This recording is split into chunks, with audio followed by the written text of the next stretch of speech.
my name is Kathleen Lugrich, and I'm the Manager of Visitor Engagement and Programs for the Army Historical Foundation and your host for Army Artifacts, a program for Army Historical Foundation members that demonstrates Army history can be found everywhere.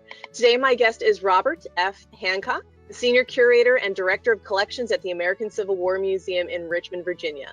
And today he's going to talk to us about a few items belonging to William H. Parker, a Union soldier with the West Virginia Volunteer Cavalry.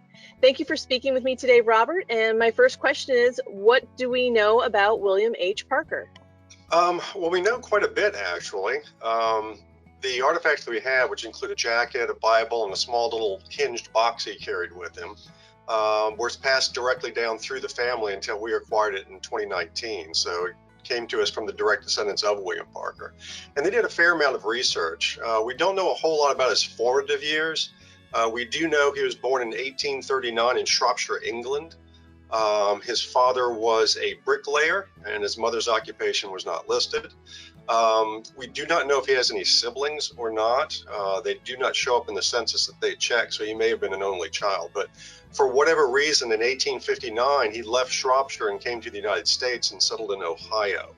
In 1861, when the war began, he decided to join the Army.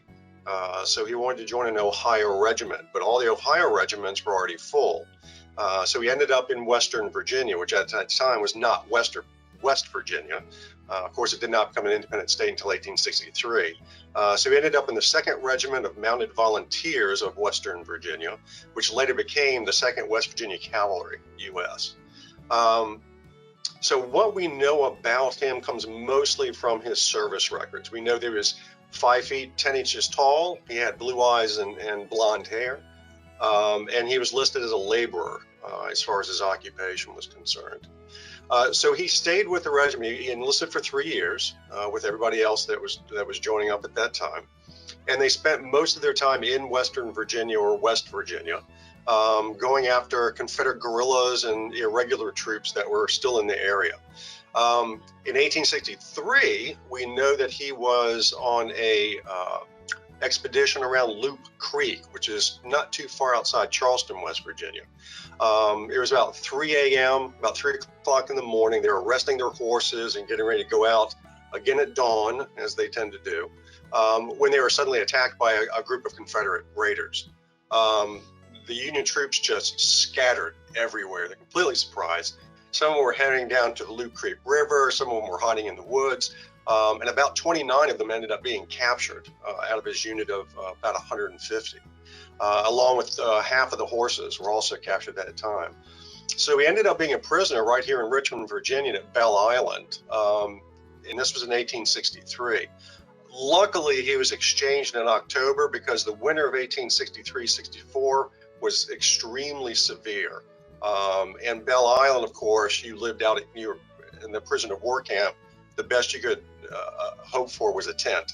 So he did not have to suffer through that winter of 63-64. He was very fortunate. Ended up rejoining his regiment and then mustered out the next year when his enlistment ran out. His regiment lost, I think, about 180, 190 men during the war, both from battlefield wounds, but mostly, I think, 115 from disease. He survived the war. However, the war still claimed him. 1 year, 2 years after the war, in 1867, he died of consumption, which he had contracted while he was in the Army. So while he survived the war, the war itself still claimed him afterwards. That's what we know. And what artifacts belonging to him do you have in your collections? We have his military shell jacket, probably the last one he was issued before he was mustered out, and it still actually has mud stains on the cuff.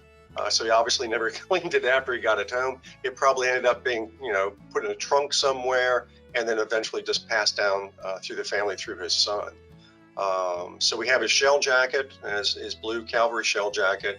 We have the Bible that he carried, and we also have a little small box, a little hinged box, but we don't know what he used it for. And what can these artifacts tell us about what his life was like? Well, the shell jacket is fairly typical of shell jackets that were issued to U.S. cavalrymen during that time. Short waist-length shell jacket, 9 brass buttons down the front, made 100% wool, lined in cotton. That's what you wore all year round. So in the summer you got heat stroke, and in the winter you froze to death. But that was your Army issue jacket. It does not have a depot stamp in it, so we don't know who manufactured it, but it could have come from any of the myriad depots that were manufacturing these things during the war. It probably came out of Ohio, but we don't know that for sure. And why are his belongings important to the study of Civil War history? Every piece, regardless of whether it belonged to, U.S. Grant or Robert E. Lee or William Parker, has a little something to add to our understanding of the war. William Parker wasn't a famous general. He didn't, he didn't receive a citation for doing anything particularly gallant during the war. But his stories, along with the stories of thousands and thousands and thousands of other people, both soldiers and civilians that went through the Civil War, each piece has just a little bit more that we can learn, a little bit more to tell us about the conflict. And how can others see these artifacts or learn more about them? Our object database is available online through our website, www.acwm.org, or you can just type in American Civil War Museum in Google and you'll find it. So you can access the information and photographs of the objects through our website. Also on-site research appointments, we do those here as well. So if anybody actually wanted to come see the jacket, it's not currently on display. So for anything like that, anybody who wants to set up a research appointment is free to do so. Just contact me and come by and I'll pull the jacket up for them to see, or anything else we have in the collection actually. So we try to keep the object collection as open to the public as we can, even though it can't all be on display at the same time. And you're still accepting appointments even through the COVID environment?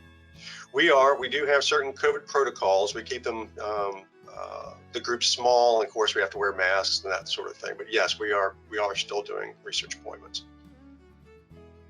And what other artifacts or stories should our members come see and learn about at the museum?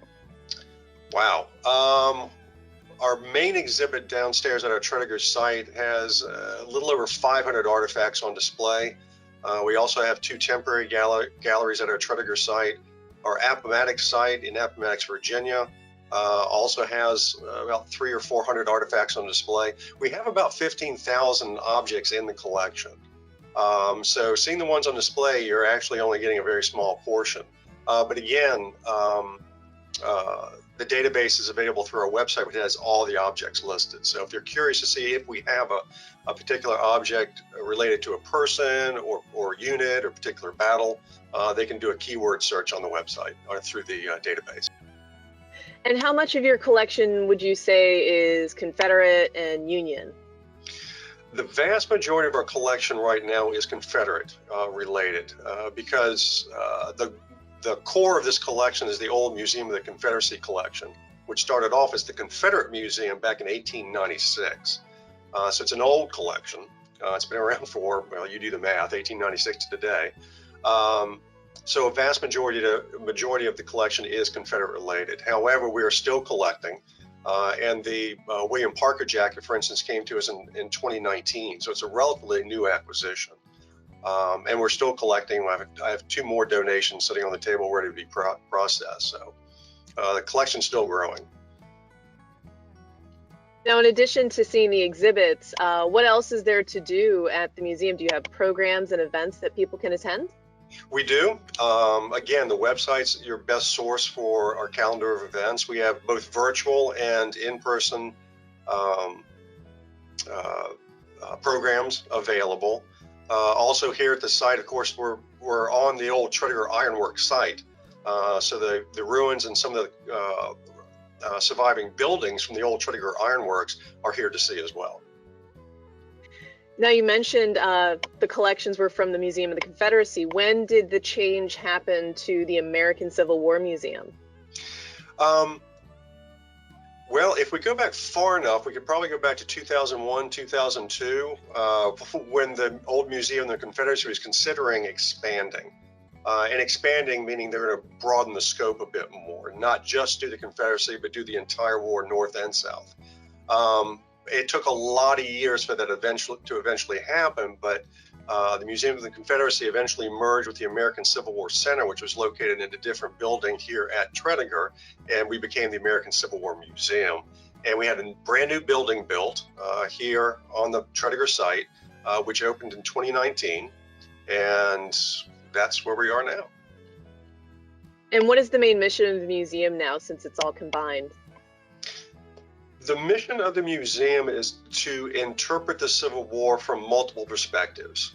In other words, it's not just a Southern view, it's not just a Northern view, it's not just a political view. We try to encompass all aspects. Some people forget just how complicated this subject matter is, and it's not just the red blocks and the blue blocks moving around on a map and see who won that battle, which is, of course, in a 4-year conflict, there's a lot of battles and things going on. However, we try to cover a lot more than just that. So we are covering the Southern perspective and the perspective of people north of the Mason-Dixon line, civilians and the military and the politics, white and black. So we try to cover it all. The African-American experience, both in the South with the enslaved and with the free. Again, for instance, the United States Colored Troops, USCTs, that were formed during the war, we also cover that subject. So we try to cover as much as possible. So the scope is much broader now than it used to be. This sounds like an amazing place to visit. I can't wait.